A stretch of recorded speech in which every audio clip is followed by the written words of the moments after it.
Ratu tinggal di kastil yang indah. Dia memiliki seorang putri yang dia impikan. Anak itu berambut hitam dan berkulit putih. Oleh karena itu, mereka menamainya Putri Salju.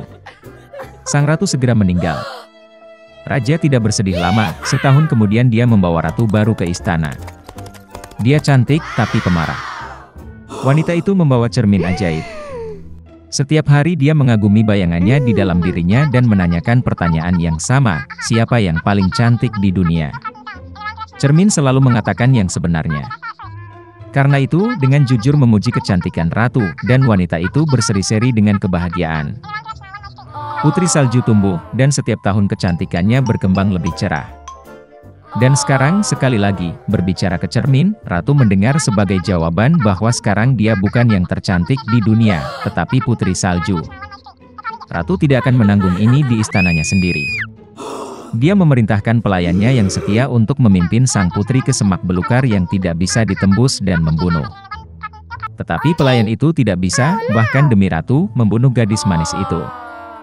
Dia membawa sang putri ke dalam hutan yang gelap dan membiarkannya pergi. Dan dia sendiri kembali ke kastil dan memberitahu ratu bahwa dia telah mengikuti perintahnya. Untuk waktu yang lama, sang putri mengembara di hutan, di sepanjang jalan dia dibantu oleh semua jenis penghuni hutan. Putri Salju sangat baik kepada mereka, dan karena itu mereka menjadi teman yang kuat. Menjelang malam, sang putri secara tidak sengaja menemukan sebuah rumah kecil. Dia masuk ke dalamnya dan melihat bahwa tidak ada seorang pun di rumah itu. Meja itu disiapkan untuk 7 orang, dan ada 7 dipan di kamar tidur. Dan semua yang ada di rumah ini sangat kecil. Oleh karena itu, Putri Salju menyadari bahwa 7 orang kecil tinggal di sini. Setelah perjalanan yang panjang dan sulit, dia berbaring di salah satu tempat tidur dan tertidur lelap. 7 kurcaci pulang larut malam. Mereka sangat terkejut dengan kemunculan tamu yang tak terduga. Putri Salju tidur begitu menawan sehingga para kurcaci memutuskan untuk membiarkannya tidur, dan tidak membangunkannya. Pagi telah tiba. Putri Salju terbangun, melihat 7 kurcaci dan ketakutan. Tapi mereka menyayanginya, dan gadis itu bercerita tentang masalahnya.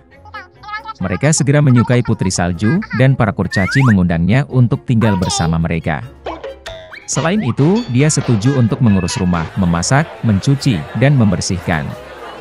Setiap pagi para gnome pergi ke pegunungan untuk menambang emas dan batu mulia, dan kembali larut malam. Berangkat kerja, mereka memperingatkan Putri Salju agar dia takut pada ibu tiri yang jahat dan tidak membuka pintu untuk orang asing. Pada saat ini, Ratu, seperti biasa, pergi ke ruang rahasia untuk berbicara dengan cermin ajaib. Tapi cermin tiba-tiba berkata bahwa dia bukanlah yang tercantik di dunia, tapi Putri Salju.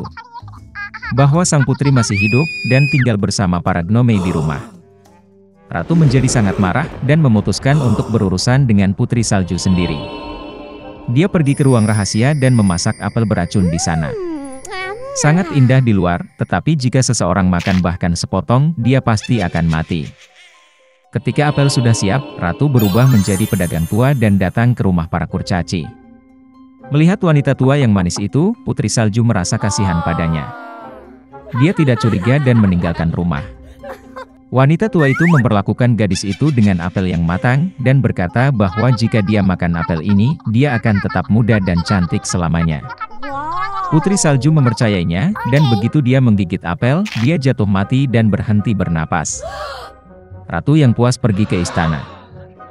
Di malam hari, para kurcaci kembali dari pekerjaan, dan melihat Putri Salju terbaring di tanah. Dia tidak bernapas. Mereka terisak-isak begitu keras dan meratap hingga teriakan mereka didengar oleh pangeran tampan itu, yang sedang berburu di hutan di dekatnya. Menarik baginya, lolongan macam apa yang muncul yang membuat takut semua hewan. Dan ketika pangeran menemukan rumah para kurcaci, dia melihat Putri Salju. Dia sangat cantik sehingga pangeran muda segera jatuh cinta padanya. Dia membujuk para kurcaci untuk membawanya ke kastil, karena di sana dia memiliki dokter yang dapat menyembuhkan Putri Salju. Para kurcaci mengizinkannya. Kemudian pangeran memerintahkan para pelayannya untuk menggendong sang putri di pundak mereka. Dan ketika mereka menggendongnya, kebetulan para pelayan tersandung pada semak, dan dari gegar otak sepotong apel beracun jatuh dari mulut Putri Salju, dan dia bangun. Melihat pangeran muda, gadis itu pun jatuh cinta padanya dan setuju untuk menikah dengannya. Mereka juga mengundang ibu tiri jahat mereka ke pesta pernikahan.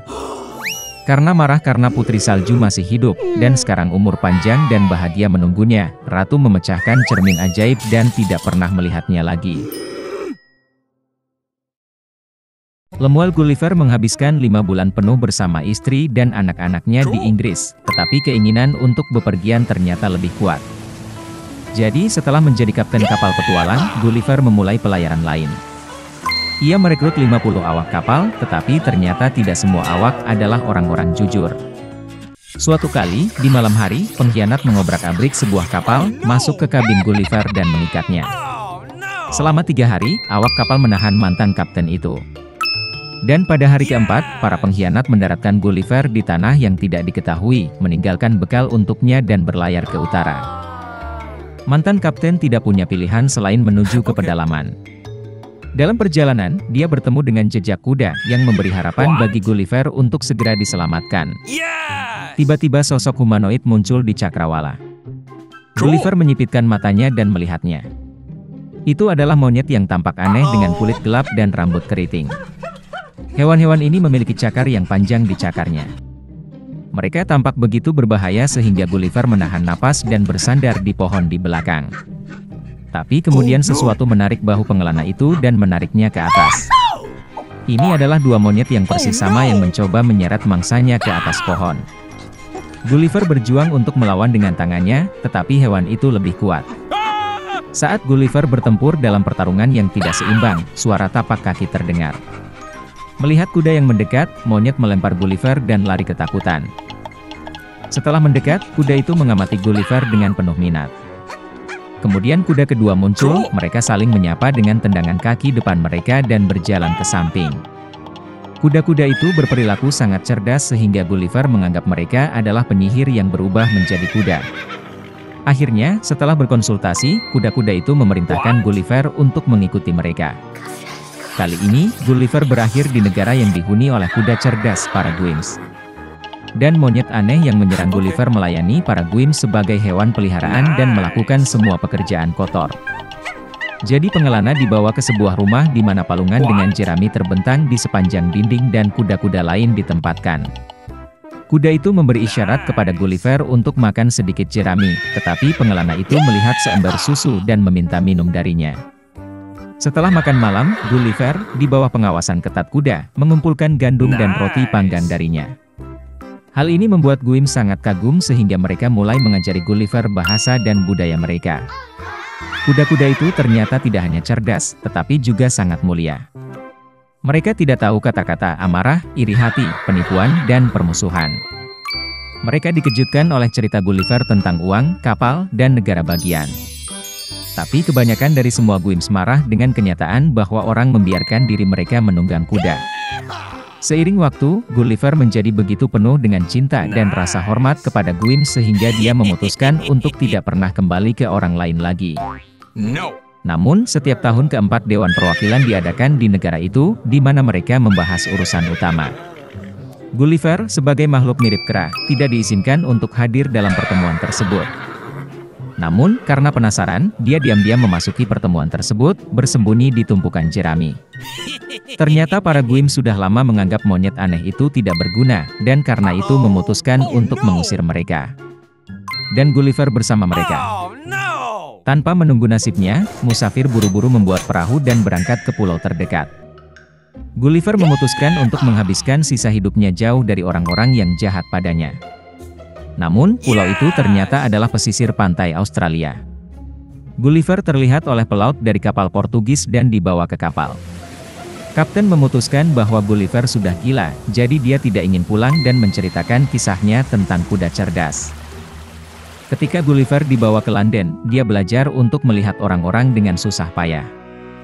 Dia menjadi terbiasa dengan istri dan anak-anaknya hanya setelah 1 tahun, tetapi bahkan kemudian dia tidak membiarkan dirinya disentuh. Dan selama sisa hidupnya, Gulliver hanya berkomunikasi dengan kuda jantan yang dibelinya.